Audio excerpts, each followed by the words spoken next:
فلسطین کی موجودہ صورتحال پہ بات کر رہے ہیں اور کچھ ہم انٹرنلی جو پاکستان میں بیٹھ کے ہم کیا کر رہے ہیں فلسطین کے حوالے سے کس طرح سپورٹ کر رہے ہیں، کیا کرنا چاہیے، اس پہ گفتگو ہو رہی ہے۔ چند ایک لائنز کے بعد میں اپنے معزز مہمان کو لائن پہ لوں گا اور گفتگو کو آگے لے کے چلیں گے۔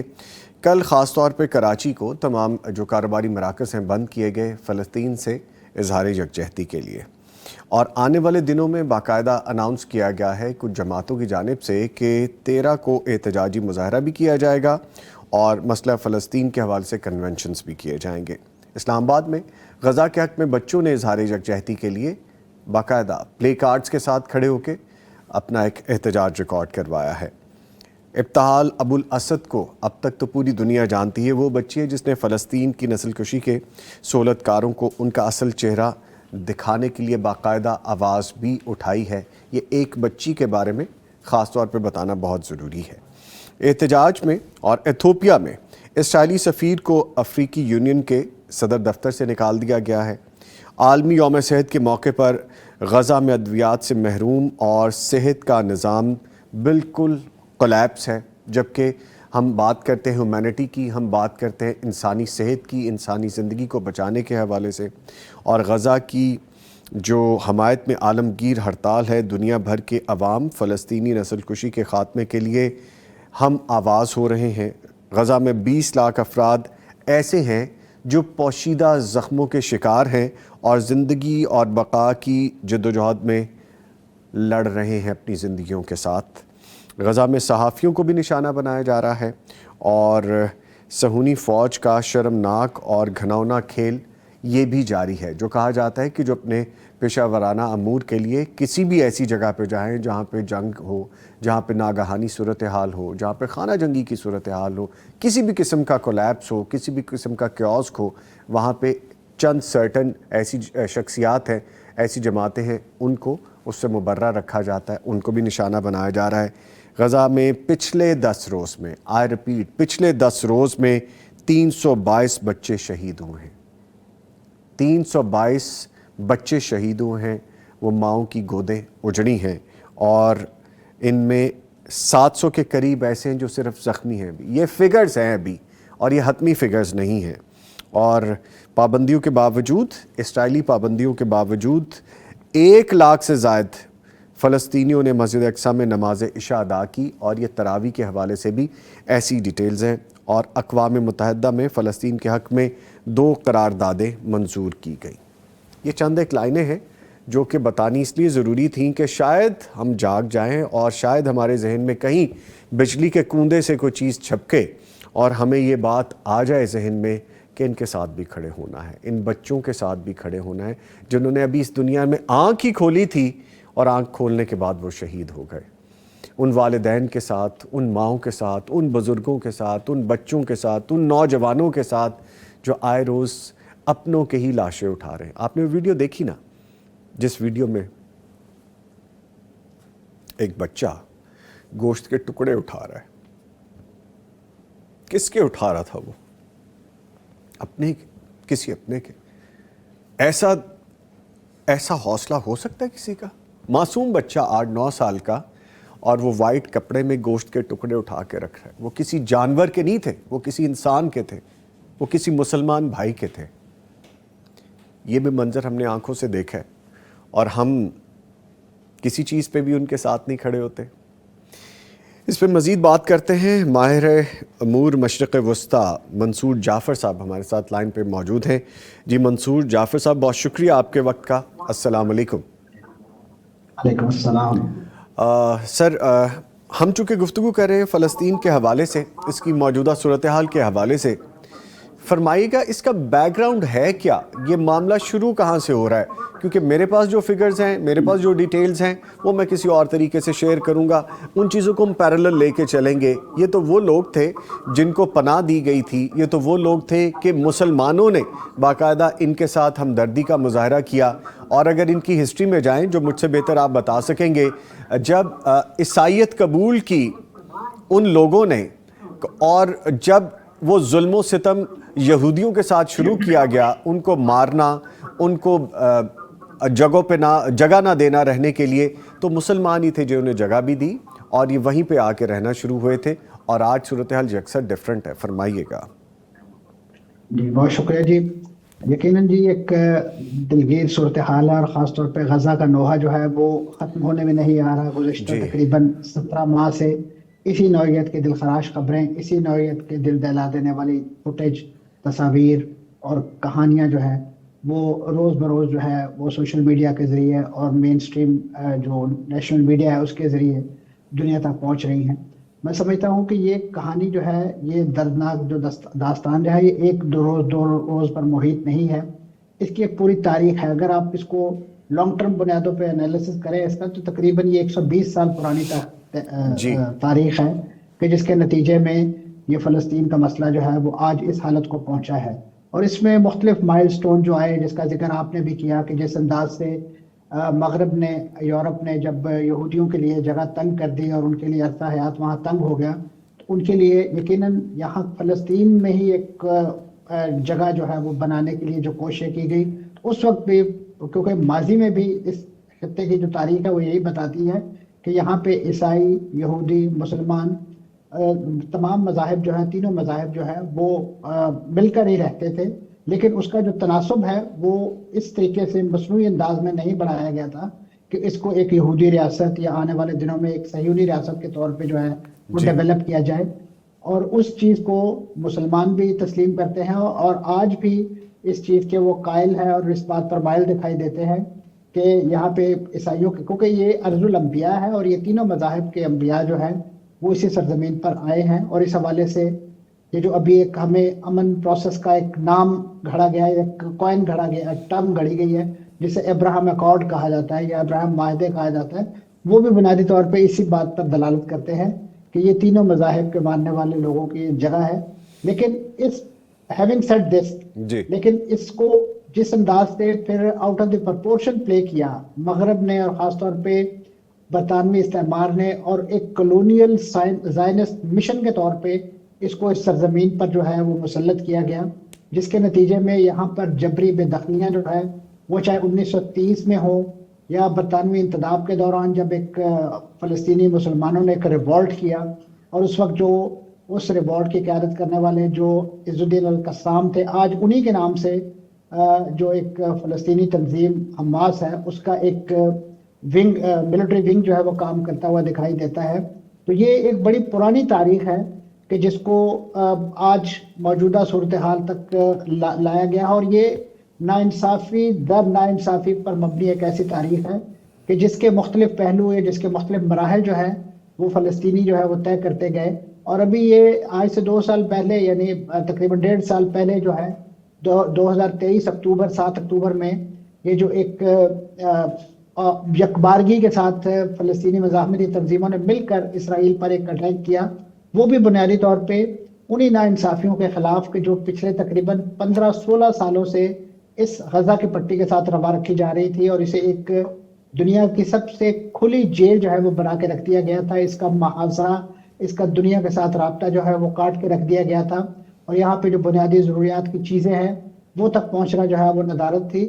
اور اس پورے معاملے کے اندر، اس پورے قضیے کے اندر میں سمجھتا ہوں یقیناً اسرائیل یا ان کے جو سرپرست ہیں وہ تو اپنی جگہ مجرم ہیں یا اپنی جگہ ان کا ایک کردار ہے، لیکن میں سمجھتا ہوں جو خطے کے ممالک بالخصوص مصر کی طرف سے بار بار اسی اپنی انٹرنیشنل کراسنگ رفح بارڈر جو ہے اسے بند کر کے اس پورے کام کے اندر ایک سہولت کاری جو ہے ایک اسرائیل کے ساتھ جو ایسا تعاون کہ جس کی میں سمجھتا ہوں کوئی ایسا ضرورت نہیں تھی وہ فراہم کرنے کے بعد فلسطینیوں کو اس انجام تک لایا گیا، اس معاملے تک لایا گیا کہ انہوں نے یکبارگی کے ساتھ ایک حملہ کیا. اور اس کے بعد کیونکہ اس قضیے کو عالمی فورم پر جس انداز سے تاکہ نسیہ میں ڈال دیا گیا تھا، چاہے وہ اقوام متحدہ کی قراردادیں ہوں یا جو مختلف ریجنل فورم، چاہے وہ معذرت کے ساتھ کہوں گا OIC ہو یا عرب لیگ ہو، ان کے ہاں بھی دیگر امور پر سیاست جو ہے وہ زیادہ حاوی ہو گئی تھی، اور اس قضیے کو اس انداز سے وہ اہمیت نہیں دی جا رہی تھی.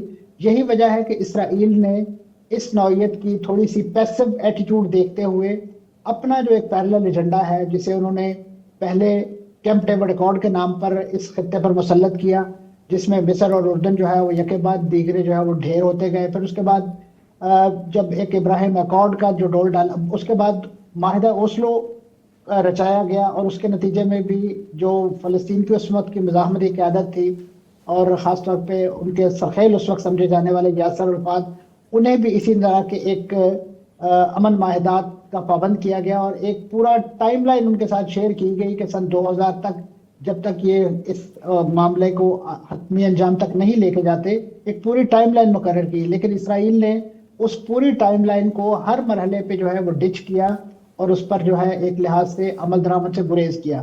یہی وجہ ہے کہ جب اس قضیے میں ڈیفر کیے گئے دو امور، جس میں ایک القدس الشریف کا مسئلہ یعنی جو اس وقت فلسطینی ریاست کا ایک خواب دکھایا گیا تھا اس کے دارالحکومت کے حوالے سے، اور اسی طریقے سے جو فلسطینیوں کی قیدیوں کی رہائی اور اسی نوعیت کے دیگر امور جو ہے اس کو ڈیفر کیا گیا تھا۔ لیکن جب وہ مرحلہ آیا تو یاسر عرفات صاحب کو بتا دیا گیا کہ یہ ہماری ریڈ لائن ہے، ہم اس پر کوئی بات نہیں کریں گے، اور آپ نے دیکھا کہ یاسر عرفات اپنے کمپاؤنڈ میں ان کو بند کر دیا گیا، قید کر دیا گیا، جہاں وہ ایڑیاں رگڑ رگڑ کر جو ہے اپنی زندگی کے آخری ایام انہوں نے فرانس کے ایک شہر میں جو گزارے اور وہ اس دنیا سے رخصت ہو گئے، اور اس خواہش کے ساتھ رخصت ہو گئے کہ ان کی تدفین جو ہے وہ مقبوضہ بیت المقدس میں کی جائے، لیکن وہ خواب بھی شرمندہ تعبیر نہ ہو سکا۔ تو یہ وہ پوری ایک کہانی، اور اس کے بعد یہ جو صرف اور صرف یہ مظالم غزہ کی پٹی کے ساتھ روا نہیں رکھے گئے، وہ علاقہ کہ جو ایک نام نہاد فلسطینی نیشنل اتھارٹی کے زیر انتظام اور انتظام تھا، مغربی کنارہ، وہاں پہ یہودی بستیوں کا ایک ایسا جال بن دیا گیا کہ جس کے اندر فلسطینیوں کے لیے روزمرہ زندگی کو گزارنا جو ہے تقریباً ناممکن ہو گیا تھا، اور وہاں پہ جو یہودی آبادکار تھے انہیں جس طریقے سے وہاں کے حکومت میں شامل انتہا پسند جو سیاسی رہنما ہیں انہوں نے اکوپ کیا، ان کو جس انداز سے اسلحہ گولہ بارود فراہم کیا، اس کے نتیجے میں آج دیکھ رہے ہیں کہ غزہ کے ساتھ ساتھ جو ہے اس وقت غزہ کے جو مغربی کنارہ جو ہے وہ بھی اسی نوعیت کی آگ میں جل رہا ہے، اور وہاں پہ بھی فلسطینیوں کی زندگی جو ہے وہ اجیرن کر رکھی ہے، اور کسی نوعیت کی کوئی مزاحمت، کسی نوعیت کی جو چیز ہے وہ نہیں۔ لیکن ان تمام امور کے باوجود، اس 16-17 سال کی جنگ کو اپنے سروں پر جھیلنے کے باوجود، جو فلسطینی مزاحمتی تنظیمیں ہیں، فلسطینی عوام ہیں، انہوں نے پھر بھی مذاکرات کا راستہ نہیں چھوڑا، اور انہوں نے جن اسرائیلی شہریوں کو قیدی بنایا تھا ان کی رہائی کے حوالے سے بھی مذاکرات ہی کو انہوں نے ایک حل قرار دیا، اور اسی پر عمل کرتے ہوئے آپ نے دیکھا کہ جب سیز فائر کا اعلان ہوا تو اسی مذاکرات کے عمل کے نتیجے میں ہونے والے سیز فائر کے بعد ہی جو اسرائیلی قیدی جو ہے وہ مزاحمتی تنظیموں کی قید سے جو ہے وہ یکے بعد دیگرے رہا ہوئے، اور ایک جو ٹائم لائن طے کی گئی تھی اس معاہدے کے حوالے سے، اس میں پہلے مرحلے میں کچھ قیدیوں کی رہائی ہونی تھی اور پھر فلسطینی قیدی بھی رہا ہونے تھے، پھر اس کے بعد دوسرے مرحلے میں ایک مکمل جنگ بندی کا معاہدہ جو ہے اس کو روبہ عمل لایا جانا تھا، اور اس کے بعد اس پورے خطے سے خاص طور پہ غزہ کی پٹی سے اسرائیلی فوج کے انخلاء کے بارے میں بات کی جانی تھی۔ لیکن جیسے ہی پہلا مرحلہ مکمل ہوا اس کے بعد اسرائیل نے دوسرے مرحلے میں داخل ہونے کے لیے یکسر انکار کر دیا، اور اس سے پہلے ہی ایسے اشارے اور ایسے انڈیکس جو ہے وہ دکھائی دے رہے تھے کہ جس کے نتیجے میں اسرائیل نے اپنا وہ معاہدہ جو ہے وہ ختم کیا، اور اس معاہدے پر عمل درآمد ختم کیا، اور اس کے نتیجے میں ایک بار پھر جو ہے وہ غزہ پر محاصرہ مسلط کر دیا گیا، اور وہاں پہ جو انسانی بنیادوں پہ جو امداد کی فراہمی کا حوالہ جو پہلے مرحلے میں طے پایا تھا اس کو بند کر دیا، اور اسی کے بعد یکے بعد دیگرے جو ہے قطع نظر اس بات کے کہ اس وقت جب یہ معاہدہ ختم کیا گیا کہ مسلمان جو ہے وہ ایک ایسے مبارک مہینے کے ساتھوں میں تھے کہ جسے بہت زیادہ بھائی چارے، رحم دلی اور ایثار کا مہینہ کہا گیا ہے، اس میں اپنے ٹوٹے پھوٹے گھروں پہ بیٹھ کے وہ سحری اور افطاری میں مصروف تھے کہ اسی دوران اسرائیل کی طرف سے بڑے پیمانے پہ جو ہے وہ ان کا چاہے وہ بحری ہو، فضائی ہو اور زمینی حملے جو ہے وہ شروع کر دیے گئے، اور اس کا ایک منظر کشی جو ہے اور اس کے نتیجے میں ہونے والی جتنی بڑی تباہی، اور خاص طور پہ اس میں جتنے بڑے پیمانے پہ معصوم بچوں اور خواتین کی شہادتوں کی اطلاع ہے، میں سمجھتا ہوں یہ کسی بھی معلوم جو جنگی تاریخ ہے اس میں اتنی بڑی تعداد میں یہ معصوم، جنہیں عمومی طور پہ جو جنگ کے قوانین ہیں، جو ہیومینیٹیرین لا ہے، اس میں ایک لحاظ سے ایکسیپشن دی گئی ہے کہ ان کو نہ بوڑھوں کو اٹیک کیا جائے گا، نہ جو نان کمبیٹنٹ ہیں ان پر حملہ نہیں کیا جائے گا۔ لیکن اسرائیل جو دنیا کو، اور خاص طور پہ اس کا سرپرست اعلیٰ امریکہ جو دنیا کو انسانی حقوق کا اور بین الاقوامی قانون جنگ کا اور قانون قتال کا جو ہے وہ بہت زیادہ درس دیتا ہے. آپ دیکھیے کہ اس پوری جنگ کے اندر جتنے بڑے پیمانے پہ اسرائیل اور امریکہ کی طرف سے جو ہے عالمی جو جنگی قوانین ہیں ان کی خلاف ورزیاں کی گئی ہیں, شاید ہی اس کی کوئی مثال ملتی ہو. اچھا ابھی منصور جعفر ریسنٹلی صاحب, جی بالکل, اب کیری آن بھی کریں گے.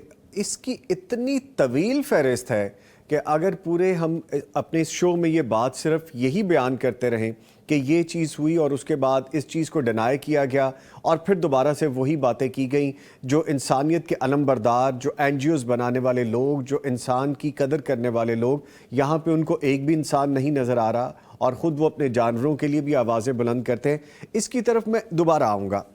ہم تھوڑا پیچھے اگر چلیں, اگر میں بات کروں 16 ہجری 637 کی, تو آپ کو یاد ہوگا کیونکہ آپ بہتر جانتے ہیں اور ان امور کے حوالے سے آپ کے پاس ڈیٹیلز ہیں کہ بیت المقدس میں جب فتح ہوتا ہے تو حضرت عمر رضی اللہ تعالیٰ عنہ نے یہاں پہ یہودیوں کو بیت المقدس کی زیارت کی اجازت دی, جبکہ اس سے پہلے عیسائیوں نے ان پر پابندی بھی لگا رکھی تھی, اور عیسائیوں نے یہودیوں سے حد درجہ بغض جو رکھا اس کی وجہ سے ان کو اس طرح مسلمانوں نے جگہ بھی دی. اور جو ہم بات کرتے ہیں ڈوم آف راک کے حوالے سے, تو اس کو کچرے کے ڈھیر سے ڈھک دیا گیا تھا, جس کو باقاعدہ اپنے ہاتھوں سے حضرت عمر رضی اللہ تعالیٰ عنہ نے صاف بھی کیا. باقاعدہ پھر وہاں پہ ان کے لیے ایک سافٹ کارنر بنایا گیا, ان کو رہنے کی اجازت بھی دی گئی.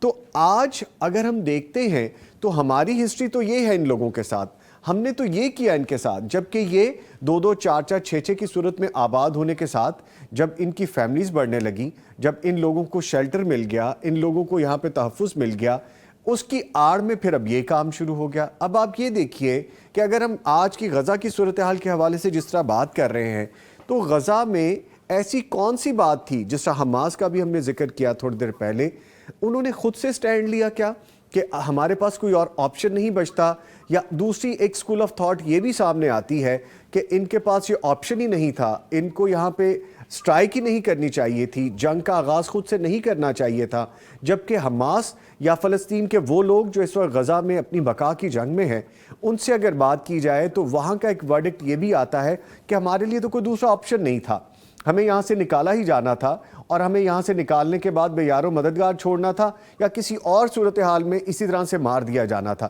آپ بتائیے گا ان دونوں ورڈکٹ میں اصل حقیقت کیا ہے؟ یہ دو مختلف سکول آف تھاٹ ہیں. جی, اس میں اگر آپ تھوڑا سا ہسٹوریکل ریویو کریں تو آپ کو اندازہ ہوگا کہ چاہے وہ 1930 ہو, 1932 ہو, یا برطانوی انتداب کا دور ہو, انہی ادوار میں نہ تو کوئی حماس تھی اور نہ ہی اس وقت جو ایک ہم تھوڑا سا ایک پولیٹیکل نیریٹو ڈیولپ کیا جاتا ہے کہ جی کو ایران کی سرپرستی حاصل تھی. تو اس وقت بھی جو اسی مارچ کے مہینے میں دیر یاسین جیسے قتل عام ہوئے ہیں, تانا جیسے جو ہیں وہ قتل عام ہوئے ہیں. اسی طریقے سے 1982 میں بھی حماس نہیں تھی, لیکن اس وقت جو فلسطینی مہاجر کیمپ جو ہیں لبنان کے اندر, وہاں پہ ایریل شیرون نے اسی نوعیت کے مظالم کرتے ہوئے ٹینک دوڑا دیے تھے فلسطینی بستیوں پہ, فلسطینی خیمہ بستیوں پہ, جس کے نتیجے میں 400 کے قریب لوگ جو ہے ایک دن میں شہید کیے گئے تھے. تو اسرائیل کی تو یہ تاریخ ہے, اور وہ فلسطینیوں کو ان کی سرزمین پہ زندہ رہنے کا, نہ صرف اس سرزمین پہ بلکہ آپ دیکھیے کہ جہاں پہ بھی ان کے کیمپ موجود تھے, چاہے وہ لبنان کے اندر تھے, چاہے وہ تیونس کے اندر تھے, چاہے وہ شام کے اندر تھے, ان تمام کو اسرائیل جو ہے وہ وقتاً فوقتاً جو ہے وہ نشانہ بناتا رہا ہے. اور اس کے جو توسیع پسندانہ عزائم ہیں اس کی راہ میں یہ کیمپ بھی ایک رکاوٹ تھے, کیونکہ وہ سمجھتے تھے کہ جہاں جہاں پہ بھی فلسطینی ہیں ان کو تحقیق کر کے ہی, ان کو صفحہ ہستی سے مٹا کر ہی وہ اپنے جو نام نہاد عزائم ہیں اس خطے پہ قبضہ کے حوالے سے وہ پورے کر سکتے ہیں.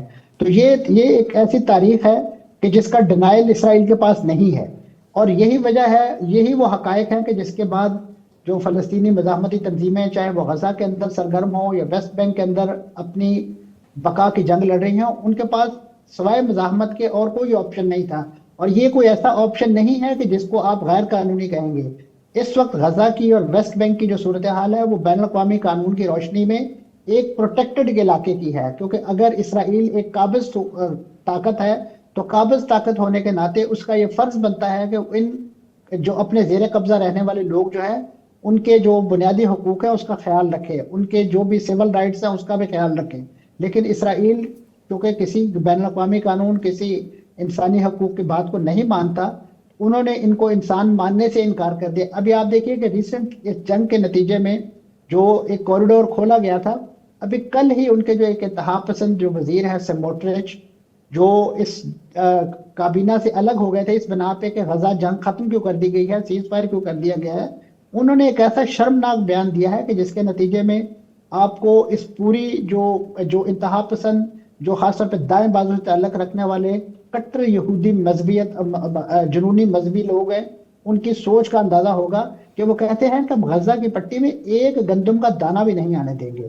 تو اگر آپ ایک قابض قوت ہے اور آپ سمجھتے ہیں کہ یہ لوگ آپ کے زیر قبضہ ہیں اور انٹرنیشنل لا کو آپ مانتے ہیں، تو آپ کو اس نوعیت کی باتیں کرتے ہوئے شرم آنی چاہیے کہ آپ اپنے ہی زیر نگین، اپنے ہی زیر قبضہ لوگ جو ہیں ان کے، اور یہ جو فلسطینیوں کو یہ جو مزاحمت کا حق دیا گیا ہے، نہ صرف مزاحمت بلکہ مسلح مزاحمت کا حق بین الاقوامی قانون دیتا ہے کہ کوئی بھی جو زیر قبضہ اینٹی ہے اس کو یہ حق حاصل ہے کہ وہ اس قبضے کے خلاف مسلح مزاحمت بھی کر سکتی ہے، اور یہ بین الاقوامی قانون میں باقاعدہ تسلیم شدہ حق ہے، اور فلسطینیوں نے اپنا یہی حق استعمال کیا۔ اور کیونکہ فلسطینیوں کا یہ ماننا ہے، یہ سوچنا ہے، اور بیسیکلی اس کی باقاعدہ کوجنٹ ریزن موجود ہے، امپیریکل ایویڈنس موجود ہے کہ مقبوضہ فلسطین کے اندر رہنے والے جتنے بھی لا کر بسائے جانے والے یہودی ہیں، وہ تمام کے تمام جو ہے وہ خاص طور پہ ان کے جو بالغ شہری ہیں جو 18 سال کی عمر کے، وہ تمام کے تمام ان کے ریزرو فوجی بھی ہیں اور وہ باقاعدہ فوجی تربیت حاصل کرتے ہیں۔ تو ایک لحاظ سے جو دلیل گھڑی جاتی ہے کہ یہ تو مسلح غیر مسلح لوگ تھے جن پر حماس نے یا مزاحمتی تنظیموں نے حملہ کیا، تو وہ بنیادی طور کے سارے اس تعریف کی روشنی میں کمپٹنٹ ہیں، وہ ایک لحاظ سے ان فلسطینیوں کے ساتھ لڑنے والے لوگ ہیں کیونکہ ان کو مسلح کیا گیا، ان کو فوجی تربیت دی گئی ہے، تو اس لحاظ سے وہ ایک لیجیٹیمیٹ ٹارگٹ تھا ان مزاحمتی تنظیموں کا، اور انہوں نے ایک اپنا جائز اور قانونی حق استعمال کیا ان ٹارگٹس کے خلاف کہ جو بنیادی طور پہ ان کی زندگی اور ان کے جو روزمرہ امور زندگی ہیں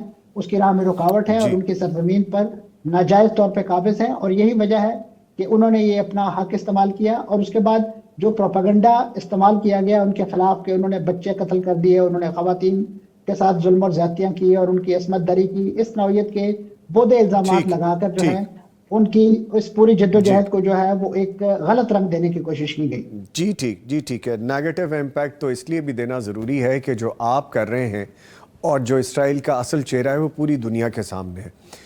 سر اس پہ بہت سی بات ہو سکتی ہے لیکن وقت چونکہ اتنا ہی تھا، آپ نے ہمیں جو وقت بتایا تھا، بہت شکریہ منصور جعفر صاحب، ماہر امور مشرق وسطیٰ ہمارے ساتھ موجود رہے، آپ کے وقت کا شکریہ۔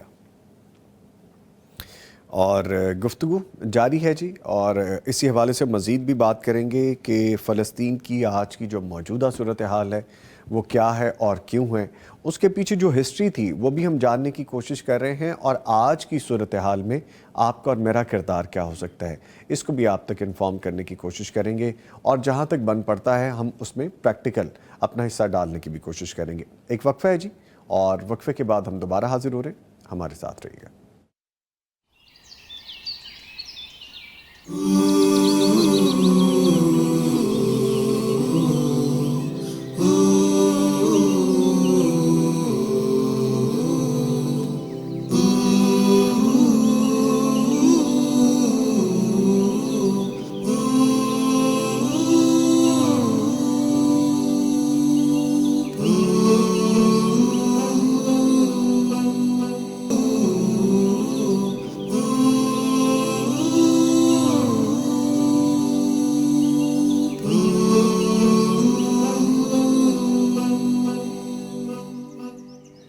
فلسطین کے حوالے سے اگر ہم بات کریں تو کچھ فیکٹس میں مزید آپ سے شیئر کرتا چلوں کہ اس جنگ میں کم سے کم 46,799 یعنی 46-47,000 فلسطینی جو ہیں وہ شہید ہوئے ہیں اور 1,10,000 سے زائد زخمی ہوئے ہیں۔ یہ فگرز حتمی نہیں ہیں لیکن جو کاؤنٹنگ ہے وہ اس کے لگ بھگ ہے، اور جو شہید ہونے والوں میں فلسطین بچوں کی اور عورتوں کی تعداد سب سے زیادہ ہے۔ وہیں اسرائیلی ہلاکتوں کی بھی بات کی گئی ہے کہ جس میں تقریباً 1940 اسرائیلی فوجی اور دیگر جو ہیں وہ ہلاک ہوئے ہیں۔ وہیں حماس کا دعویٰ ہے کہ مارے گئے اسرائیلی فوجیوں کی تعداد اس سے کئی گنا زیادہ ہے۔ 85,000 85,000 ٹن سے زائد دھماکہ خیز مواد بھی استعمال کیا گیا ہے۔ فلسطینی ماحولیاتی اتھارٹی کا یہ کہنا ہے کہ ایک تخمینے کے ایک اندازے کے مطابق اسرائیل نے غزہ پر 85,000 ٹن دھماکہ خیز مواد استعمال کیا ہے۔ اقوام متحدہ کے مطابق اسرائیلی بمباری سے غزہ میں 42 ملین ٹن سے زائد کا ملبہ موجود ہے، اور ماہرین نے یہ بھی کہا ہے کہ اس ملبے کو صاف کرنے کے لیے کم از کم 1 دہائی سے زیادہ کا وقت درکار ہوگا، اور اس دوران فلسطینی عوام اور کارکنان کی زندگیوں کو نہ پھٹنے والے بے شمار بموں سے بھی خطرہ ہوگا۔ یہ چند لائنیں ہیں، ذرا سوچیں تو صحیح ان کے بارے میں کہ ان جگہوں پہ بچے ابھی بھی موجود ہیں، خواتین، بزرگ، نوجوان ابھی بھی موجود ہیں۔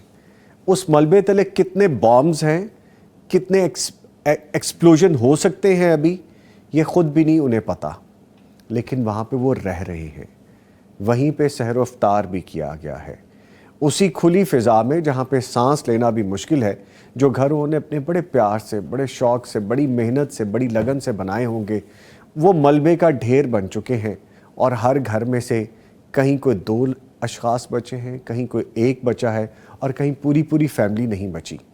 وہ اس طرح سے وہاں پہ رہ رہے ہیں، اور ابھی بھی پچھلے چند دنوں میں جو لیٹسٹ اپڈیٹ یہ ہے کہ آرٹیفیشل انٹیلیجنس کے ذریعے وہاں پہ اب دھماکے کرنے شروع کر دیے گئے ہیں، اور آپ کو پتہ ہے کہ یہ وہ آرٹیفیشل انٹیلیجنس ایکسپلوژرز ہیں، یہ وہ دھماکہ خیز مواد استعمال کیا جا رہا ہے جس کو پہلے کبھی ٹرائی نہیں کیا گیا، جس کو پہلے کبھی ٹرائی کے لیے استعمال کر کے دیکھا نہیں کیا گیا کہ اس کے کیا اثرات آ سکتے ہیں، وہ سب کچھ استعمال کیا جا رہا ہے وہاں پہ، اور چھوٹے چھوٹے بچے اپنے جسموں پہ برداشت کر رہے ہیں۔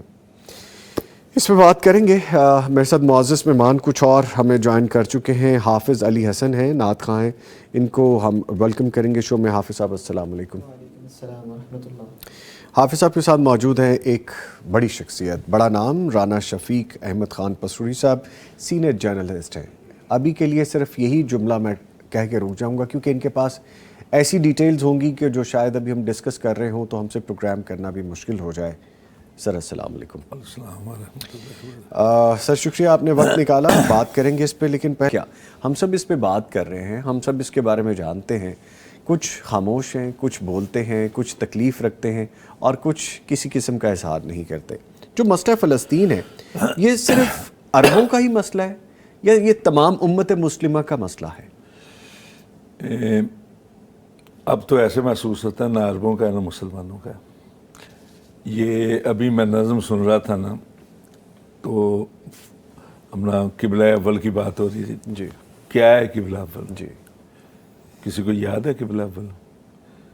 ہم تو خانہ کعبہ کو بھول چکے ہیں، کوئی تعلق نہیں ہے، کوئی حمیت نہیں ہے، کوئی غیرت باقی نہیں ہے۔ یہ پتہ نہیں ہم کس دنیا میں رہ رہے ہیں۔ ہم سے تو زیادہ حساس یورپ کے وہ غیر مسلم ہیں جو آئے روز بڑی بڑی ریلیاں کرتے ہیں، بڑے بڑے مظاہرے کرتے ہیں صرف انسانیت کے نام پر۔ ان کو نظر آ رہے ہیں مرتے ہوئے فلسطینی جو مظلوم ہیں، جو مقہور ہیں، جن کے اوپر ظلم ڈھایا جا رہا ہے۔ آپ بات کر رہے تھے 46,000 کی، میں کہتا ہوں یہ تعداد کم ہے۔ جی بالکل۔ اور یہ جو کہا جا رہا ہے نا کہ اسرائیلی اتنے مرے ہیں، میرا خیال ہے یہ ایک فگر پورا کرنے کی کوشش کی جا رہی ہے، ورنہ کہاں اسرائیلی مر رہے ہیں؟ اگر اسرائیلی مر رہے ہوتے تو اسرائیل کو یہ جرت ہوتی کہ وہ اپنا بار بار فلسطین کے اوپر حملہ کرتا، غزہ کے اوپر حملہ کرتا، اور آئے روز سوشل میڈیا پر جو ہم کلپ دیکھ رہے ہیں کہ مذاق اڑا رہے ہیں وہ فلسطینیوں کا۔ یعنی جب وہ فلسطین نکل رہے ہیں اپنے گھروں سے اور پناہ گاہوں کی تلاش میں بھاگ رہے ہیں تو وہ باقاعدہ مذاق اڑاتے ہیں، کہتے ہیں یہ آپ جا رہے ہیں اب واپس نہ آئیں، آپ جا رہے ہیں اب واپس نہ آئیں۔ ہم سے زیادہ، مسلمانوں سے زیادہ غیر مسلم جو ہے ان کے لیے مظاہرے کر رہے ہیں۔ آپ نے کبھی سنا ہے کہ پاکستان کے اندر مظاہرے ہوئے ہوں؟ آپ نے کبھی سنا ہے کہ عالمی اسلام کے کسی ملک کے اندر مظاہرے ہو رہے ہوں؟ نہیں ہو رہے۔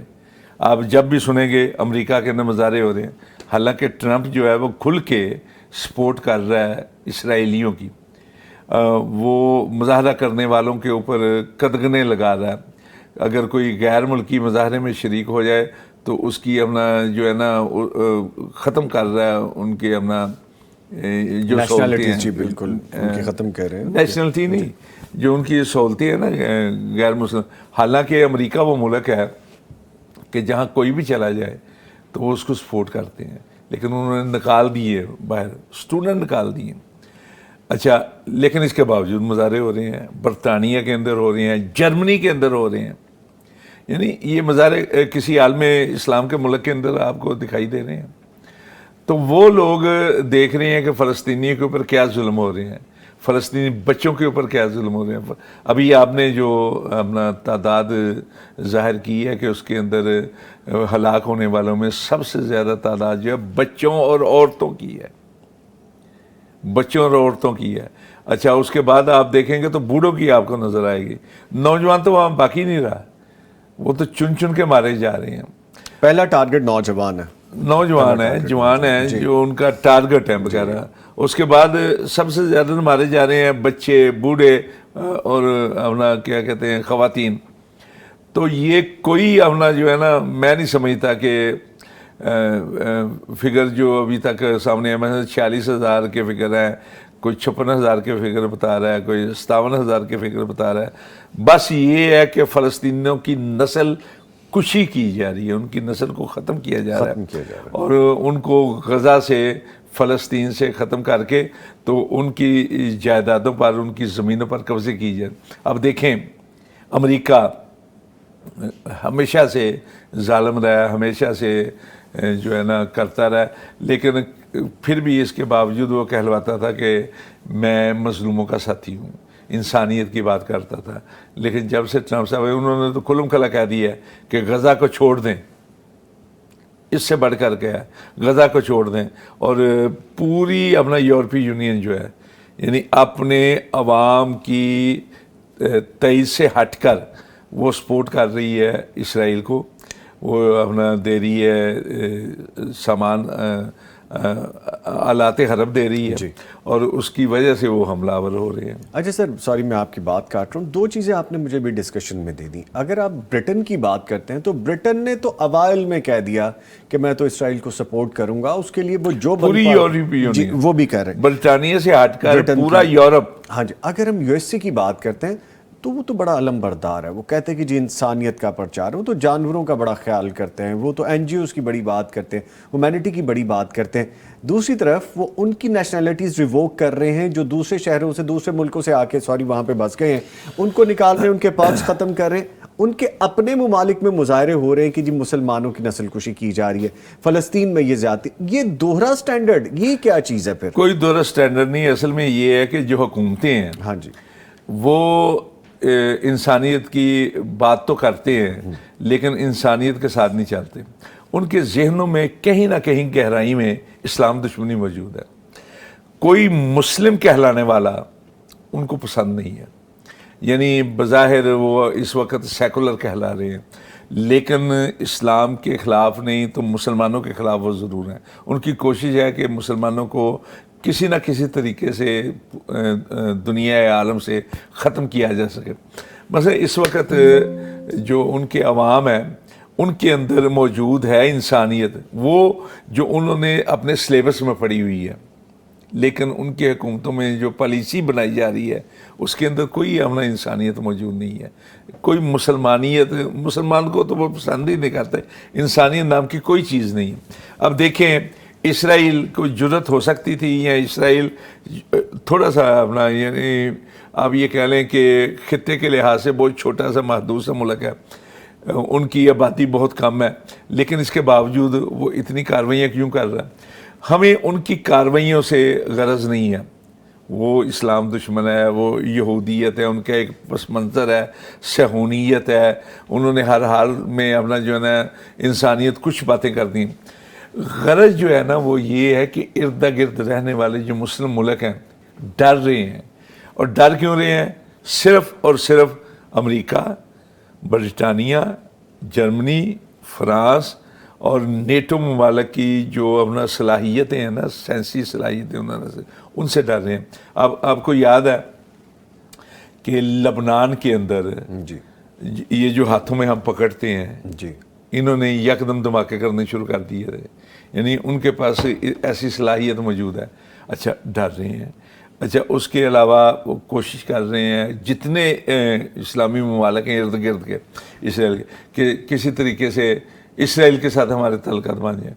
اسرائیل کے ساتھ تعلقات نہیں، وہ خوف زدہ ہیں، وہ مرعوب ہیں امریکہ سے، برطانیہ سے، جرمنی سے، فرانس سے، ان ممالک سے. میں کہہ رہا ہوں کہ ہمارے سامنے کوئی مر رہا ہو نا سڑکوں پہ ہم لڑنے مرنے کے لیے تیار ہو جاتے بحیثیت انسان. جی اتنی بڑی تعداد میں. کیا یہ ہمارے بچے نہیں ہیں؟ یہ ہماری بیٹے ہمارے نہیں ہیں. وہ کون ہے پھر یہ؟ اگر یہ ہمارے نہیں ہمارے ہیں تو یہ نہیں ہیں. مسلمان نہیں، کلمہ گو نہیں. ہمارے سامنے کوئی بلی کا بچہ مر رہا ہو نا، جی کتے کا بچہ مر رہا ہو، تو ہم اس کے لیے تڑپتے ہیں. پانی ڈالیں گے اس کے منہ میں جا کے، اٹھانے کی کوشش کریں گے اس کو کہ چلیں وہ بچ جائے. فلسطین کے اندر روز مرتے ہوئے ہم دیکھتے ہیں. جی ویڈیوز دیکھتے ہیں سر، ہم ویڈیوز دیکھتے ہیں، ہم ان کی پکچرز مرتے ہوئے دیکھتے ہیں نا. ہمارے سامنے یہ بے کسی اور بے بسی جو ہے ہمیں دکھائی دیتی ہے. وہ بچی کا جملہ سر آج بھی کان میں اللہ تعالیٰ کو جا کے شکایت لگاؤں گی اس بارے میں. تو سر یہ پھر ہم کیا، یعنی آپ اور میں اپنے حصے کا بس یہی کام کریں گے، یا جو کر سکتے ہیں وہ آپ کریں جو گے؟ کر نہیں رہے ہیں، میں تو اپنی بات ہی نہیں کرتا، میں تو کل عدم ہوں، بالکل منفی ہوں. آپ جو کر رہے ہیں میڈیا کے ذریعے سے لوگوں کو جو ہے نا ان کی ذہن سازی کرنے کی کوشش کر رہے ہیں، بہت بڑا کمال کر رہے ہیں. میں کہہ رہا ہوں ذہن سازی کرتے رہے. کوک فریدا کوک جویں راکھا جوار، جب تک ٹانڈا نہ پکے تو کردہ رہ پکار. کبھی تو کوئی جاگے گا، سنے گا، کوئی نہ کوئی تو کبھی سنے تو گا. کوئی جاگے گا. اصل میں معاملہ یہ ہے کہ پتہ نہیں عجیب سی صورتحال ہے. کیا کہنا چاہیے؟ مجھے فلسفیانہ گفتگو کرنی چاہیے، مجھے جو ہے نا کھلی پس بات کر منظر کے دینی بعد چاہیے میں سر. بات کرنی چاہیے، لیکن مجھ سے ہو نہیں رہی. میں جو مرتا ہوا دیکھ رہا ہوں فلسطینی بچوں کو، میں جو تڑپتا ہوا دیکھ رہا ہوں فلسطینی خواتین کو، میں جو سسکتا ہوا دیکھ رہا ہوں فلسطینی بوڑھوں کو، مجھ سے بات نہیں ہو رہی. پتہ نہیں. اچھا سر، میں آپ سے گزارش یہ کروں گا، آئی کین انڈرسٹینڈ، میں آپ کی فیلنگ سمجھ سکتا ہوں، آپ ہمارے سینئر ہیں، آپ اس درجے پہ جا کے بات کریں گے جہاں پہ مجھ جیسا طالب علم تو ابھی سوچ بھی نہیں سکتا. پاکستانی عوام کو کیا کرنا چاہیے؟ ہم لوگوں کو پاکستانی عوام کو نا نکل پڑنا چاہیے باہر. پاکستانی عوام کو جو ہے نا اس قسم کا احتجاج کرنا چاہیے کہ ہمارے حکمران جو ہیں مجبور ہو جائیں ہمارے احتجاج کی وجہ سے، کہ کم از کم وہ عالمی اقوام کے سامنے کھڑے ہو جائیں. ہمارے حکمران اگر کھڑے ہو جائیں اور یہ احتجاج کی اس نوبت پہ پہنچ جائیں کہ دنیا کے سامنے کھڑے ہو جائیں کہ ہم فلسطینیوں کے ساتھ ہیں، تو کہیں نہ کہیں جا کے تو کوئی رمقبہ کی اپنے سفارتی تعلقات استعمال کریں، اسلامی ممالک کو جھنجھوڑیں، انہیں کہیں کہ کیا کر رہے ہو یار، کیا کر رہے ہو. اب دیکھیں فلسطین کا مسئلہ جو ہے نا، یہ نہیں کہ ہم کہہ سکتے کہ حماس کی بات کی جائے تو وہ اپنا جو ہے نا اس طرح ہم فلسطین. آپ پورا مسئلہ فلسطین کو اگر دیکھ لیں، ہر لحاظ سے حقیقت پر مبنی ہے، ہر لحاظ سے ان کا حق بنتا ہے کہ وہ کھڑے ہو جائیں. مثلا اسرائیلی کہاں سے آئے تھے؟ بکھرے پڑے تھے. کوئی رکھنے کو تیار نہیں تھا، کوئی رکھنے کو تیار. ظلم ہو رہا تھا ان پہ. اب دیکھیں کوئی ظلم نہیں ہو رہا تھا ان پہ. اچھا کوئی ظلم نہیں ہو رہا تھا. اصل میں جو یہودی ہیں ان کی ایک تاریخ ہے، یہ جہاں کہیں بھی گئے ہیں انہوں نے سازشیں کی ہیں. اب یہ جو تھا کیا کہتے ہیں جرمنی کا ہلاکو جس کو کہا جاتا ہے ہٹلر نے جو کچھ ان کے ساتھ کیا تھا وہ ان کے اوپر ظلم نہیں کیا تھا. ہٹلر نے ان کے ساتھ بالکل صحیح سلوک کیا تھا، لیکن اس کے باوجود ہٹلر نے جو کچھ کیا تھا نا، اس نے ان کے خلاف کوئی غلط سلوک نہیں کیا تھا، بالکل اپنا صحیح ان کے حالات کے مطابق ڈیزرو کرتے تھے. اس لیے کہ یہ لوگ جو ہیں یہ ہر لحاظ سے سازشیں کرتے تھے، ہر لحاظ سے انسانیت کے خلاف چلتے تھے. اب ہٹلر کے بارے میں جو کہا جاتا ہے کہ اس نے جو نا ظلم کیا اور ان کو اتنی بڑی تعداد میں مار دیا، یہ جھوٹ تراشا گیا ہے. اس لیے تراشا گیا ہے تاکہ اس کو بنیاد بنا کر ان کے لیے کو بات کی جائے. یہ ہولوکاسٹ کا جو ہے نا جی یہ جھوٹ ہے. ڈسکس نہیں کرتے یہ. ہولوکاسٹ کے بارے میں اب یورپ کے اندر کہا جاتا ہے کہ ہولوکاسٹ کا کوئی انکار کرے گا تو وہ اپنا جو ہے نا قابل سزا جرم ہے. یہ ہولوکاسٹ بالکل جھوٹ پر مبنی ہے, اس لیے کہ یہ کہا جانا کہ 60 لاکھ کے قریب یہودی مارے گئے ہیں. اس ٹائم کہاں تھے 60 لاکھ؟ کدھر سے آگے 60 لاکھ یہودی؟ بات سمجھ رہے ہیں, اتنی بڑی تعداد میں موجود ہی نہیں تھے. سر آپ ہسٹری کو بہت بہتر جانتے ہیں. رومیو نے انہوں نے جب عیسائیت قبول کی ہے تو اس کے بعد انہی لوگوں کے لیے زمین تنگ ہوئی, یہ چھپتے پھرتے تھے, انہی لوگوں کے لیے رہنے کو جگہ نہیں تھی, زندگیوں کا مسئلہ تھا, اور پھر اس کے بعد یہی لوگ تھوڑے تھوڑے کر کے اکٹھے ہوتے ہوئے کبھی مسلمانوں کی بستیوں میں پہنچے. حضرت یہ ان کے لیے زمین تنگ نہیں ہوئی تھی, یہ پھیل گئے تھے اپنے سازشوں کی وجہ سے. ان کے خلاف یہ جو سازشیں کرتے تھے, جن حکومتوں کے خلاف کرتے تھے, وہ کارروائی کرتے تھے, یہ پھیل گئے. یہ چلے گئے رشیا کے علاقوں میں, یہ چلے گئے آذربائیجان کے علاقوں میں, یہ چلے گئے ایران کے علاقوں میں, یہ انڈیا تک پہنچ گئے تھے یہ جو پھیلے ہوئے. جب اسرائیل کے نام پر 1948 کے اندر ایک ریاست قائم ہوئی تو یہ وہاں سے نکلنا شروع ہو گئے, آنا شروع ہو گئے. اچھا, جرمنی کے اندر انہوں نے جو کچھ کیا اس کے رد عمل میں ہٹلر نے ان کے خلاف جب کارروائیاں کی تو یہ وہاں سے مظلوم بن کے آئے. اصل میں مظلومیت کے نام پر ان کو جگہ دی جانے لگی, ورنہ یہ مظلوم نہیں تھے. ان کے خلاف جو کارروائیاں ہوئیں وہ بالکل ان کے جو ہے نا ڈیزرونگ تھے یہ بالکل. نا جبر نہیں ہوا تھا. انہوں نے جو کچھ کیا تھا اس کے رد عمل میں ہوئی. اچھا, یہ آگے انہوں نے آ کر زمینیں خریدنی شروع کر دیں. ان کے اپنا سرپرست تھے اس وقت امریکہ تھا, ان کے سرپرست تھے یورپ کے ممالک, انہوں نے ان کو دی ہوئی تھی رقوم دی ہوئی تھی. انہوں نے اور باقاعدہ یہ منتیں کرتے رہے ہیں عرب ممالک کے خلاف. اچھا, ہمارے عرب ممالک جو ہیں وہ انتہائی بے سمجھی کے عالم میں وہ ان کو زمینیں دیتے تھے. غریب لوگ تھے, وہ زمینیں فروخت کرتے رہے.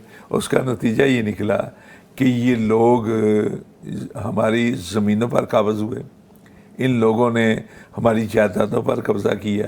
یہ لوگ آ کر قائم ہوئے. اس کے بعد پھر یہ اپنے کیا کہتے ہیں, الفاظ نہیں میرے پاس, چھوٹی چھوٹی جنگیں ہوتی رہیں. پھر اس کے بعد جنگیں جو ہوئی ہیں نا, ہاں جی, وہ جنگیں نہیں ہوئیں, وہ اصل میں مسلم ممالک کی جو صلاحیت نہ ہونا تھا اس سے فائدہ اٹھایا جاتا تھا, اور فائدہ اٹھا کر قبضے کیے جاتے رہے عرب ممالک کی جائیدادوں پر, زمینوں پر. اس کا نتیجہ یہ نکلا اب بھی یہ حضرت نظامی صاحب یہ بات نوٹ کریں, اب بھی ان علاقوں کے اندر اکثریت جو ہے وہ یہودیوں کی نہیں, اب بھی اکثریت عربوں کی ہے. ابھی بھی ان اکثریتوں کو دبایا جا رہا ہے. پوری دنیا کے اندر یورپ اور امریکہ جو ہے جمہوریت کی بات کرتا ہے, لیکن فلسطین کے علاقوں کے فلسطین میں تو اسرائیلی ہے ہی نہیں. اس پورے خطے کے اندر ارد گرد دیکھیں عرب ہے, اس پورے خطے کے اندر اسرائیل جو ہے بہت معمولی تعداد ہے, اکثریت اب بھی عربوں کی ہے.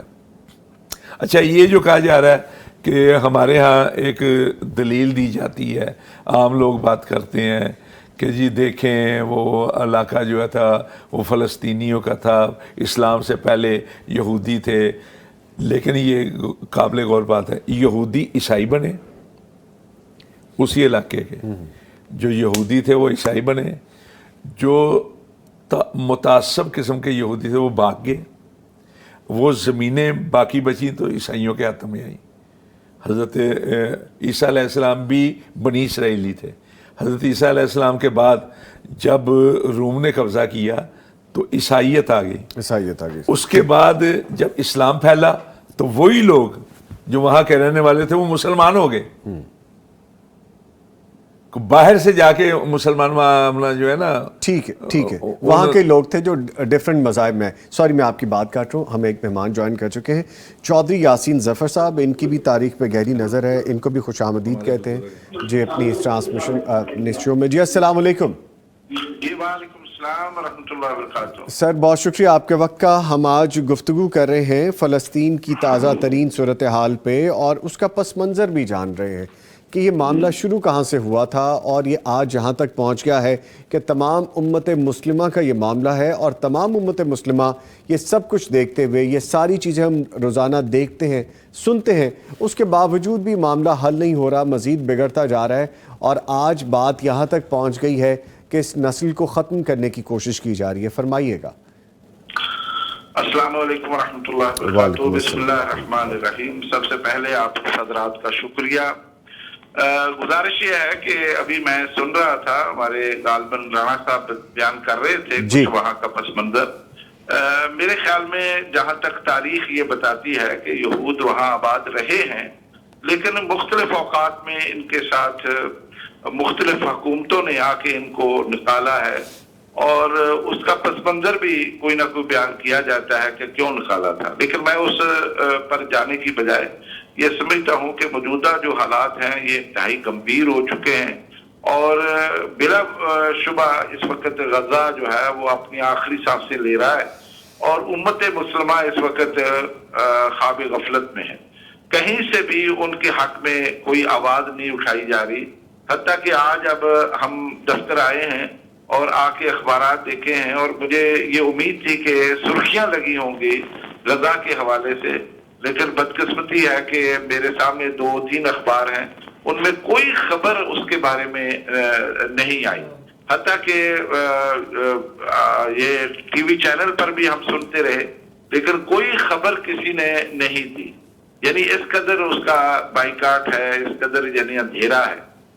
صورتحال یہ ہے کہ جو خبریں وہاں سے آ رہی ہیں وہ تو بہت ہی تکلیف دہ ہے، اور تباہی مچ چکی ہے۔ اس وقت غزہ خالی کیا جا رہا ہے، امت مسلمہ کو کوئی نہ کوئی کردار ادا کرنے کی ضرورت ہے۔ اگر یہ ہاتھ سے چلا گیا، یہ سمجھتے ہیں کہ شاید یہ ساری مصیبت، یہ ساری مشکلات وہاں کے لیے ہیں، ایسا نہیں ہوتا ہے۔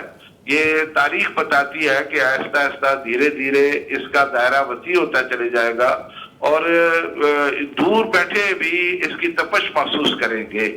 لہذا میری جو ہے نا یہ رائے ہے کہ اس سلسلے میں تمام حکومتوں کو سر جوڑ کر کوئی اس کا حل نکالنا چاہیے، اور اس کے لیے تحفظات کرنے چاہیے۔ دیکھیے یہ ابھی بیان ہو رہا تھا کہ فلسطین میں یہ مسلمان آباد تھے، الحمدللہ مسلمانوں کی سرزمین تھی، جس کو حضرت عمر رضی اللہ تعالیٰ نے فتح کیا اور اسلامی ریاست میں اس کو شامل کر لیا، اور بعد میں بھی حالات مسلمانوں کے حق میں ہی رہے، لیکن ایک دم سے وہاں اگر اسرائیل کا وجود پیدا کیا گیا تو وہ تو آپ جانتے ہیں کہ کس طرح سے لا کے ان کو بتایا گیا۔ وہ صرف اس لیے نہیں کہ یہودیوں کو وہاں آباد کرنا تھا، بلکہ اس کا بنیادی مقصد پورے خطے کو اپنی تحویل میں لینا تھا، اور پورے خطے کے لیے جو ہے نا ان کو وہاں لا کے بٹھا دیا گیا۔ اور آپ جانتے ہیں کہ 2-3 جنگیں اس سے پہلے ہوئی ہیں جس میں بری طرح سے مسلمان جو ہے وہ ناکام ہوئے، اور آج توسیع پسندانہ عزائم کے تحت انہوں نے بہت سارے علاقے اپنی تحویل میں لے لیے ہیں،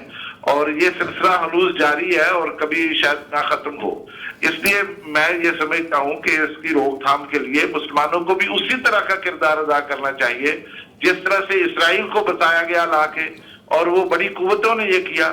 آج مسلمان بھی اگر اکٹھے ہو کے متحد ہو کے یہ کردار ادا کرے تو ان کی بھی ایک قوت ہے، جان ہے، اور معاشی طور پر وہ ممالک جو یہ کردار ادا کر سکتے ہیں۔ سوری میں آپ کی بات اچک رہا ہوں چودھری صاحب، لیکن آپ نے ایک جملہ بڑا خوبصورت بولا، اور کیا یہ مسلمان ممالک نہیں سمجھتے یہ بات کہ ہمیں اکٹھا ہونا چاہیے؟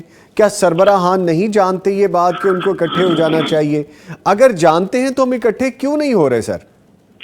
اصل میں جو میں یہ سمجھا ہوں نا، جیسے طریقہ واردات یہ ہے نا کہ ان کو یہ کہا جاتا ہے کہ آپ تو اپنی جنت میں بیٹھے ہیں، بیٹھے رہیں، ہم آپ کو کچھ نہیں کہتے، باقی معاملات کرتے ہیں۔ بس وہ یہ سمجھتے ہیں کہ ہمارے لیے تحفظات موجود ہیں، ہمیں تو کچھ نہیں کہیں گے، لیکن باری تو آئے گی، جیسے وہ ادھر سے فارغ ہوں گے پھر ان کے پیچھے آ جائیں گے۔ ایسا ممکن نہیں ہے کہ وہ ان کو چھوڑ دیں گے۔ ہم نے تجربہ کیا ہے افغانستان کے حوالے سے، افغانستان سے نکل گئے تو اس کے بعد اب پاکستان کی باری ہے۔ آپ دیکھ رہے ہیں جو اس وقت جتنی بھی دہشت گردی کے معاملات ہو رہے ہیں اس کے پیچھے کون ہے، کس کا اسلحہ استعمال ہو رہا ہے۔ یہی طریقہ ہے کسی ملک میں گھسنے کا اور ان کو پریشان کرنے کا، وہاں جو ہے نا پراکسی جنگ شروع کرنے کا۔ آج کل یہی ایک طریقہ ہے، جو بنیادی جنگیں ہیں وہ اس طرح سے لڑی نہیں جاتی ہیں. سر میں آپ کی بات کو سیکنڈ کروں گا. ہم اگر اسی صورتحال کو دیکھ لیتے ہیں، کراچی کی صورتحال دیکھ لیتے ہیں، بلوچستان کی صورتحال دیکھ لیتے ہیں، تو یہ بات یہاں تک تو پھیل چکی ہے اور پچھلی 2 دہائیوں سے پھیل رہی ہے. بلکہ رانا صاحب بھی کچھ کہنا چاہتے ہیں. رانا صاحب آپ پلیز شیئر کیجئے گا، کوئی بات کرنا چاہتے ہیں. میں یہ عرض کر رہا تھا کہ دیکھیں یہ جو یروشلم ہے جی اس کو سب سے پہلے بنی اسرائیلیوں میں سے، یہودیوں میں سے حضرت داؤد علیہ السلام نے فتح کیا تھا. یعنی اس سے پہلے یہ علاقہ موجود تھا، یہاں کے رہنے والے کچھ اور تھے، لیکن یہودی وہاں آئے حضرت داؤد علیہ السلام کی سرکردگی، اور وہ نیک لوگ تھے. اس کے بعد حضرت سلیمان علیہ السلام یہاں حکومت رہی. حضرت سلیمان کے بعد ان کے جو بیٹے ہیں وہ سنبھالا نہ دے سکے، اور تقریباً 10 کے قریب قبائل جو ہیں انہوں نے حضرت سلیمان علیہ السلام کے بیٹے کے خلاف بغاوت کا اظہار کرا. 2 ریاستیں بن گئی، ایک سامریہ بن گئی، ایک یہودا بن گئی. ان کے پاس یہودا رہی، سامریہ جو ہے الگ ہو گئی. اور یہی وجہ ہے کہ حضرت عیسیٰ علیہ السلام نے اپنے خطبات میں یہ کہا اپنے شاگردوں سے کہ خبردار سامری کے شہر میں داخل نہیں ہونا. یعنی وہ الگ تھے، یہ الگ تھے. یعنی اس وقت سے یہ کشمکش موجود تھی. بعد میں حضرت عیسیٰ علیہ السلام جب آئے ہیں وہ بھی بنی اسرائیلی تھے، لیکن وہ یہودیوں کے خلاف تھے. ان کے آنے کے بعد جو ہے نا لوگوں نے کچھ عیسائیت قبول کی، اور یہودیوں نے حضرت عیسیٰ علیہ السلام کو صلیب تک پہنچا دیا. وہ تو اللہ تعالیٰ نے پھر آسمانوں پہ اٹھا لیا نا، ورنہ وہ تو اپنا خاتمہ کرنا چاہ رہے. اس کے بعد رومیوں نے بار بار قبضے کیے. رومی اس وقت تک عیسائی نہیں تھے. اچھا، یونانی نے الگ قبضے کیے. رومی جو ہیں وہ 300 صدی کے بعد، یعنی 3ری صدی کے بعد، 300 سن عیسوی کے بعد کہیں جا کر وہ عیسائی ہوئے ہیں.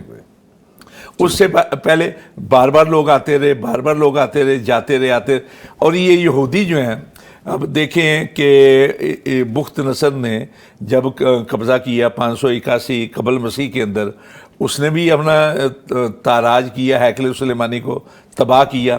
یہودی بھاگے، کچھ یہودیوں کو پکڑ کے لے آیا اور لا کے اس نے اپنے بابل کے گرد میں ایک بستی تل ابیب کے نام سے، اب جو تل ابیب شہر ہے نا، وہ اس بستی کی یاد میں ہے جو بخت نصر نے قیدیوں کی بستی آباد کی تھی. اچھا، کچھ لوگ بھاگے وہاں سے. سوری میں آپ کی بات کاٹ رہا ہوں. یاسین ظفر صاحب ان کو کمپلیٹ ان سے پوچھ رہے. یاسین ظفر صاحب، وہ جو ہم بات کر رہے تھے، آپ مجھے سن پا رہے ہیں؟ جی میں سن رہا ہوں. اچھا دیکھیں، یہ ایسا ٹاپک ہے کہ تمام لوگوں کے پاس بہت سارا ایسا کانٹینٹ ہے کہ جس کو شیئر کرنا بڑا ضروری ہو جاتا ہے، لیکن کہاں سے بات پکڑیں، کہاں پہ ختم کریں؟ بات ختم ہونے پہ نہیں آئے گی. یہ فرمائے گا جیسا ابھی ہم کراچی اور بلوچستان کے حوالے سے بھی بات کر رہے تھے، تو اس کا مطلب یہ ہے کہ ابھی بھی ہمیں سمجھ نہیں آ رہی، یا ہمیں سمجھ ساری ہے، ہم اپنے مفادات کے لیے خاموش ہیں اور ایسی کٹتے مرتے دیکھتے رہیں گے اپنے لوگوں کو. دیکھیں، یہی سب سے بڑا المیہ ہے. مسلمانوں نے اپنے OIC ایک پلیٹ فارم بنایا تھا، اس کے تحت جو مسلمانوں کے مسائل ہے اس کو اجاگر کرنا چاہیے تھا. اسی طرح اقوام متحدہ میں ان کو مل کر جو ہے نا وہ سارا صورتحال کرنی چاہیے تھی. یہ کرنے کی بجائے وہ صورتحال جو ہے نا انفرادی طور پر ہر آدمی، ہر ملک اپنے مفادات دیکھ رہا ہے. یہ مسئلہ انفرادی حل ہونے کا ہے ہی نہیں، یہ مسئلہ اجتماعی حل ہونے کا ہے. اگر تمام اسلامی ممالک جن کی تعداد 60 کے قریب ہے، اگر یہ مل کر بھی کوئی کردار ادا کرنا چاہیں تو کر سکتے ہیں. یعنی کم از کم جنگ بندی کی حد تک کر سکتے ہیں. اب اگر قطر آگے آتا ہے، دیگر ممالک آتے ہیں، تو اس کے مسائل تو ہے نا. تو اس لیے میرے کہنے کا مقصد یہ ہے کہ اس وقت انفرادی طور پر کوئی تنظیمیں، جماعتیں، جیسے ہم بھی ریلیاں نکالتے ہیں، کنونشن کرتے ہیں، ٹھیک ہے، اس کے اثرات ہوتے ہیں کہ کم از کم ہم اپنی نفرت کا اظہار کر لیں. لیکن حقیقت یہ ہے کہ یہ کردار تو حکومتوں کو ادا کرنے کا ہے. ان کو اپنی پالیسیاں جو ہے، خارجہ پالیسیاں اچھی بنانی چاہیے، مل جل کر بنانی چاہیے، یکجان ہونا چاہیے، یک زبان ہونا چاہیے، تب جا کے کوئی نہ کوئی مسئلہ حل ہو سکتا ہے، ورنہ نہیں. اس وقت آپ کے علم میں بدقسمتی سے امریکی صدر جو ہے نا وہ 100% اس بات پر تل گئے ہیں اور انہوں نے عزم کر لیا کہ ہم نے تو اس کو خالی کروانا ہے. تو میرے خیال میں اگر اسلامی ممالک، ان میں بہت سارے ایسے ہیں جن کے اثرات اس وقت امریکی صدر کے اوپر ہیں، وہ ان کی بات کو دیکھتا ہے، سنتا ہے وہ کردار ادا کرے اور اس کو اس سے باز رکھے. میرے خیال میں مسئلے کو حل کرنے کا یہی ایک ذریعہ ہے اور اس کے علاوہ کوئی اور ذریعہ نظر نہیں آتا ہے. ٹھیک ہے، بہت شکریہ پروفیسر چودھری یاسین ظفر صاحب ہمارے ساتھ موجود تھے. سر شکریہ آپ کے وقت کا. جی رانا صاحب، میں ایک تاریخ بیان کر رہا تھا. یہ جو اپنا دعویٰ کیا جا رہا ہے نا کہ یہودی تھے اور یہودیوں کو نکال دیا گیا، اور وہ نکال نہیں دیا گیا، یہودی بھاگے تھے وہاں سے. اب دیکھیں، سب سے پہلے بخت نصر نے 586 قبل عیسوی کے اندر، یعنی قبل مسیح میں، وہاں جب حملہ کیا، بابل سے اٹھ کے گیا تو تاراج کر دیا بالکل نا، ہیکل سلیمانی وغیرہ کو سب. یہ وہاں سے بھاگے. باقی جو بچے ان کو قید کر کے وہ تل ابیب کے نام سے اس نے بستی آباد کی. اچھا، اس کے بعد پھر ابن توکن کے نام سے یونانی آئے، انہوں نے قبضہ کیا. یونانیوں کے بعد پھر رومی آئے، انہوں نے قبضہ کیا. رومی جو ہیں انہوں نے 3 صدی عیسوی کے بعد عیسائیت قبول کی ہے، اور وہ بھی ایک سیاسی پس منظر تھا. وہ اگر جائیں گے تو دور چلے جائیں گے. تو انہوں نے جب عیسائیت قبول کی تو ان لوگوں نے، سب نے جو یہاں موجود تھے، ورنہ یہ اپنا یہودی تو بھاگ چکے تھے، یعنی اتنے دور تک بھاگے اپنے آپ کو بچانے کے لیے کہ آپ دیکھیں کہ آریانیہ کے ذریعے سے وہ انڈیا تک میں آئے، وہ آذربائیجان میں پہنچے، وہ رشیا کے علاقوں میں پہنچے، اتنی دور تک پہنچے. اور یہ جو جرمنی میں پہنچے ہوئے تھے، جن کے خلاف آپ کہتے ہیں ہولوکاسٹ کے ذریعے سے کارروائی کی گئی، یہ بھی تو اسی وقت کے بھاگے ہوئے تھے. اچھا، باقی جو لوگ وہاں موجود رہے انہوں نے پہلے عیسائیت قبول کی. عیسائیت رومیوں کے ساتھ قبول کی. رومی سلطنت جو ہے وہ اپنا قائم ہوئی. رومیوں کے بعد جب مسلمانوں کا وہاں تسلط ہوا تو ان لوگوں نے اسلام قبول کیا. عرب جتنے بھی تھے وہ سارے کے سارے اسلام کے دائرے میں آ گئے. اب بھی ان علاقوں کے اندر مسلمانوں کے ساتھ ساتھ عیسائی موجود ہیں. عیسائی موجود ہیں ساتھ؟ بالکل موجود ہیں. جو عربی بولتے ہیں لیکن عربی بولتے ہیں، عیسائی بھی ہیں. یعنی مذہباً وہ لوگ عیسائی ہیں، مسلمان ہیں یا عیسائی ہیں. فلسطینیوں کے اندر مسلمانوں کی اکثریت ہے لیکن ان کے ساتھ عیسائی ہیں. یہودی جو ہیں مسلمانوں اور عیسائیوں کے مقابلے بہت کم تعداد میں ہیں. اچھا سر، ایک چیز یہ بتائیے کہ دیکھیے، ہم سب یہ ڈسکشن کر رہے ہیں کہ تعداد بھی کم ہے، لیکن یہ لوگ اتنے پاورفل کیسے ہیں؟ کس طرح انہوں نے ہولڈ کیا ہے چیزوں کو، اکانومی کو کس طرح انہوں نے بیس بنایا ہے؟ ان کا ایک بچہ جیسے وہ باقاعدہ ایک سولجر کی ٹریننگ لے کے آتا ہے، وہ اکانومی کے بارے میں پڑھ کے آتا ہے، وہ آنے والے 20 سالوں کی پلاننگ کر کے آتے ہیں. کیسے وہ یہ دیکھیں نظامی صاحب، یہ آپ بھی مانتے ہیں، میں بھی مانتا ہوں، جو لوگ تعداد میں کم ہوتے ہیں وہ منظم زیادہ ہوتے ہیں. ہاں جی.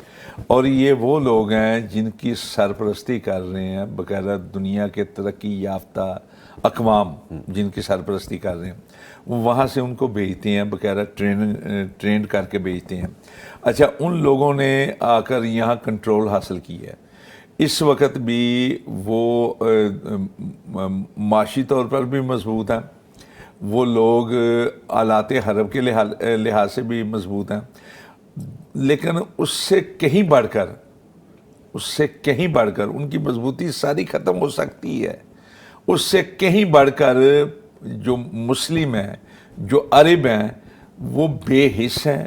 اگر ان کے اندر حمیت کی کچھ رمق بھی باقی ہونا تو یہ ساری ترقی ختم ہو سکتی ہے. سوری میں آپ کی بات تو چک رہا ہوں یہاں پہ. آپ کی لائن جو ہے نا، یہی آج کے اس شو کی کلوزنگ لائن ہے کہ ہمارا متحد ہونا کسی بھی قسم کی طاقت کو، جو چاہے نمبر میں تھوڑے ہیں لیکن ان کے پاس اتنی زیادہ پاور آ گئی ہے کہ 60 کے قریب مسلم ممالک ان کے سامنے خاموش دکھائی دے رہے ہیں. آخر وہ کیا وجہ ہے؟ یہ ان کی آپس کی جو ہے نا رنجشیں، آپس کی ناراضیاں اور آپس میں ایک دوسرے کے خلاف سیاسی طور پر جو کھینچے تانی ہے، ٹھیک ہے، اس سے فائدہ اٹھایا جا رہا ہے. اس سے فائدہ اٹھایا جا رہا ہے. ٹھیک ہے جی، پروگرام کا وقت ختم ہو گیا ہے. میں بہت شکریہ ادا کروں گا اپنے معزز مہمانوں کا. ہمارے ساتھ موجود رہے حافظ علی حسن صاحب.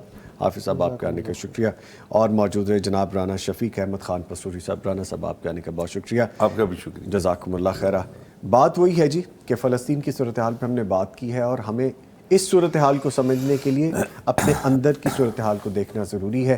جاتے جاتے بس میں ایک چیز کہتا جاؤں گا. پچھلے دنوں ایک ہم نے ایکسپلوژن کا، وہاں پہ بہت بڑا جو دھماکہ ہوا ہے، جرم ضعیفی کی سزا مرگ مفاجات. تو اب اس میں جو لوگوں نے ایک جملہ اس میں لکھ دیا تھا، اس کیپشن کو آپ یاد رکھیے گا. شاید ہمارے اندر کا مسلمان دوبارہ جاگ جائے. صرف یہ کہتا جاؤں گا کہ وہ جو وہاں پہ مرنے والے شہید ہونے والے تھے ان کو کیپشن دیا گیا تھا کہ اس دھماکے میں آپ ہمارے اڑتے ہوئے جسم دیکھ رہے ہیں. انشاءاللہ آپ سے پھر ملاقات ہوگی. تب تک کے لیے اللہ حافظ.